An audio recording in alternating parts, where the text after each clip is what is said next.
YouTube, I'm back again with another video. Make sure this mic is on. All right, we're good. Just wanted to get on here today. I'm trying to be more consistent in my YouTube content posting. Kick my legs up. I'm actually getting ready to head to the gym, hit legs. And I don't know, I caught this idea for a video, so here I am. And for those who don't know, I don't think I've mentioned it on a channel before. I'm in the military, active duty military member. I won't be disclosing what branch, what service. I won't be doing any of that. I won't be disclosing my job. Just know I'm active. Someone who is actively in the military at this time. And this is not a new feeling for me. I think I've been feeling like this for a little bit. And I just wanted to get on here and talk on it, speak on it. And I'm wondering if the juice is worth the squeeze. If being in the military is still worth it. And I'm kind of torn between yes and no. Reason being is I've met some of the most genuine and some of the best people ever while being in that military. Like while being active, I've come across some amazing people.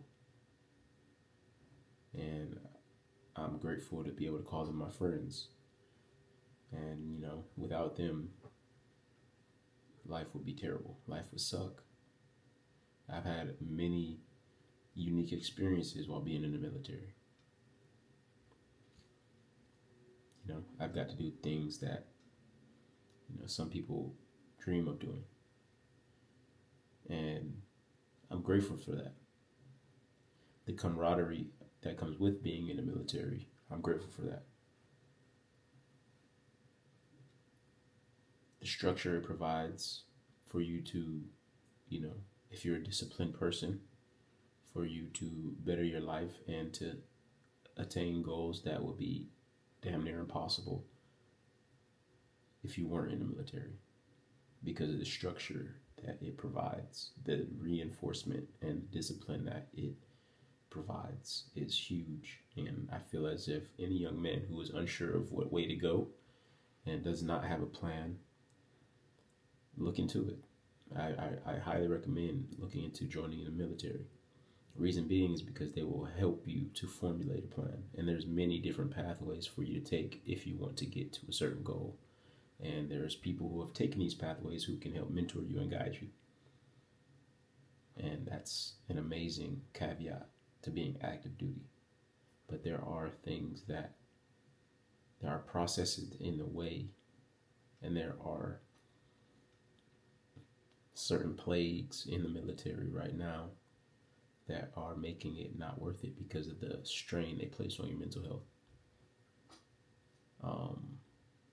And I'm gonna just keep it real. Certain biases follow you into the military. Regardless if you are the hardest worker around. Regardless if you are clean, squared away, absolutely like on top of your game, like person, it doesn't matter. Like, favoritism is real. DEI is still being pushed.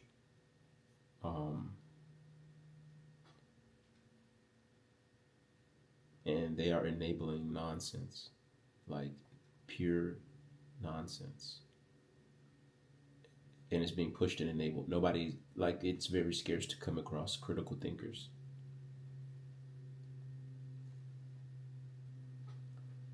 Like, critical thinking is looked down upon. You will conform and you will follow the majority rule, even if it's the dumbest thing you've ever heard, even if it doesn't make any sense, even if it's detrimental to you those around you and the mission at hand, you will follow the majority rule and what we get passed down from leadership. Even if you have a process that you know you can do said thing better and more efficiently and without all the hassle, you will follow what comes down the pipe. You will follow instruction and orders. And there is no open floor for you to just speak up. If you speak up, you'll be labeled an individual. You'll be labeled a shitbag, you know. You'll be labeled someone who is detrimental to the mission, even though the mission is already going to implode due to the instruction that was given out. And being someone who likes to pride himself on stopping and thinking before making a decision, it can be extremely frustrating when I have to deal with this. It also can be extremely frustrating. Sorry, my light went out. But hey, I'm one take Jake, so we're gonna keep it rolling. One take only. It can be extremely frustrating when you have certain goals and aspirations to make, and it's completely out of your control whether you get there or not. Like, due to someone being more liked than you, someone being more accepted than you, sometimes it can depend on how this person looks. And I'm not saying like, oh, it's strictly white people being promoted over black. No, that's not the case. It's even worse than that, if it can get worse than that. I think prejudice is prejudice altogether. It doesn't matter who it's happening against. And today, I hate to say it, straight white men are being, held back. And that sounds crazy for me to say, but I'm going to say it. I see it every day. Straight white male, they don't want to hear nothing from you. Straight black male who doesn't conform to the cesspool thinking process, they don't want to hear nothing from you. You aren't accepting of LGBT, whatever the hell it, like, I don't even know the acronym anymore. If you're not accepting and you're not open to that, hey, guess what, buddy? Don't even think about no promotion. If you aren't fat accepting, don't think about no promotion. If you don't sugarcoat your words and hold people's hands and do things that don't directly involve the mission, like I know people who volunteer all day and they could give a fuck about the work at hand, but they still get that promotion because they're doing these things that make you look good. And there's no behind the scenes. They don't know that this person is not doing fucking shit.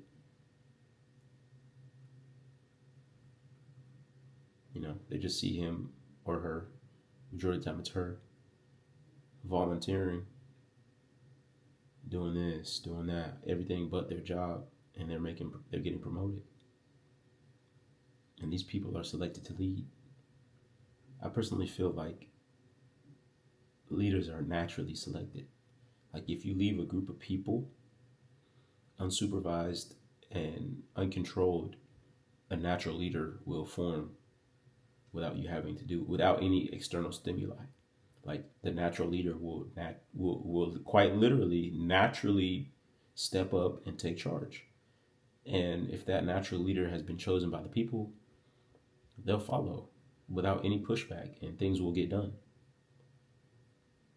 But the problem in the Navy is they pick artificial leaders, people who are not leaders naturally, and they shove them into a leadership position, and that's when you get into trouble.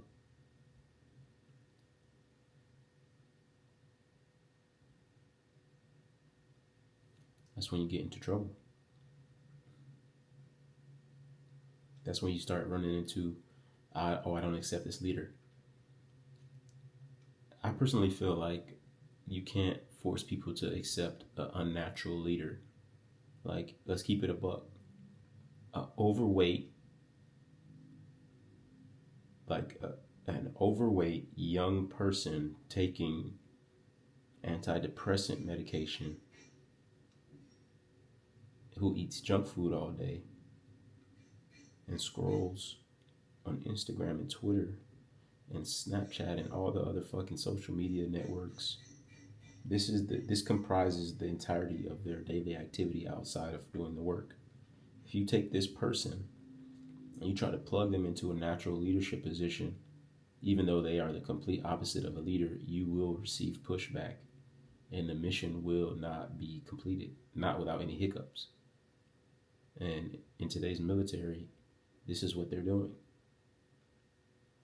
So if you're able to maintain and, if you're able to avoid this and still complete your goals, if you're able to maneuver this somehow, I'm still learning and I'm getting better at it. If you're able to maneuver this somehow and you start your military journey and knowing this before you go in, not with a different, thought process in your mind of how things are going to go. If you know this going into the military, you will thrive because you'll already know what to anticipate and how to properly move. My problem was I thought that the military was something different. I thought it was merit based. And the realization that hit me when I found out it was not was very hard to deal with. And I just want to put this out here. Like, don't come into today's military thinking that it is like how it is on TV and how it is on movies and how it is from a different era. It is not like that. You have people who have never seen combat trying to berate other people for not seeing combat, which is asinine. It's crazy. It's like you don't have a combat action. You have no combat deployments. You've never even seen an insurgent. You've never even seen opposition. Like how are you able to pass judgment on me for not seeing combat and you haven't either? But they will look the part. They'll have all the tattoos. They'll have the bracelets, the RIP bracelets, all of these things. They'll have the it's the wannabe operator. They didn't get selected for that special forces school, or they failed out of that school. They were a dud, and it's like this thought process has infiltrated all the way up to the top of leadership, and it's like a lot of you are out of shape, unworthy, never seen combat, but you somehow, some way are trying to pass on expectations to the next generation to prepare for combat. Yes, it is a possibility, but how can you make us prepare when you aren't prepared yourself? You don't know what it's like. You've never experienced it. You should be in the classroom next to me learning, not trying to teach. That was bars. But I digress. So if you are thinking about joining today's military, which is not a terrible idea because you can gain a lot of different skills and you can go to different schools to sharpen yourself if you want to stay in or get out. But just come in knowing what you're getting into. You will deal with pure nonsense. So make sure you are mentally ready and prepared for that. You will not be progressing based off of merit. It's about how much ass you can kiss. And if you don't kiss ass, you better be really good at taking tests. You better be really good at studying. You better be really good at getting selected for different schools, because that's the only way you're going to make it. If you're not an ass kisser, that is. Might take you a little bit longer. It's not the glamorous path, getting selected out of many, but it's the path you must take if you want to, stay true to yourself. And this is my experience, but I'm just putting the word out there. Some people have different experiences. Some people have, you know, have had an amazing time in the military, an amazing time, you know. But yeah, that's just my 2 cents for the day. And as always, peace.